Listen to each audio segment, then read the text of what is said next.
We want to update you now on the race for Utah's 3rd Congressional District in a special election to replace Republican Jason Chaffetz. Now, Provo Mayor and fellow Republican John Curtis has been declared the winner in this one. Here's the scorecard. Curtis wins, going away with 59% of the vote. That's more than double the amount of Democrat Dr. Kathy Allen, who received 26%.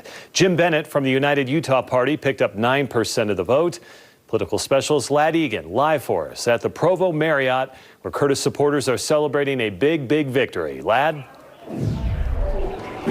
Yeah, good evening. It's been a big night here in Provo. You know, this race was called very early on, just soon after the polls closed at 8 p.m. During his victory speech, Mr. Curtis thanked his supporters, thanked his opponents, and even had a special message for those who didn't vote for him.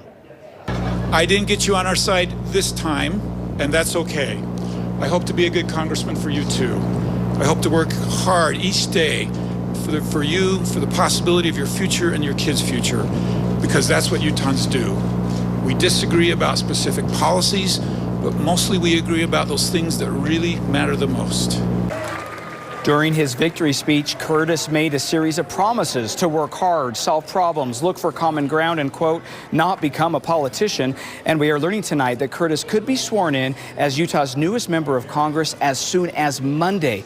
Even though the results of the election won't be final until the end of the month, Lieutenant Governor Spencer Cox says he will let the House of Representatives know that the results won't change.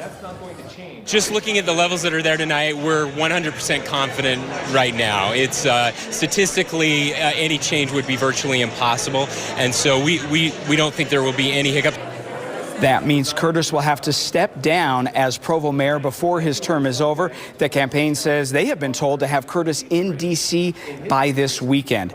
This term, though, will only be for the remaining year of Chaffetz's term. Curtis will have to turn around and already run for re-election next year. Curtis's opponents tried to tie him to Donald Trump, being that Mr. Trump didn't get a very warm reception from Utah's conservatives during last year's presidential election.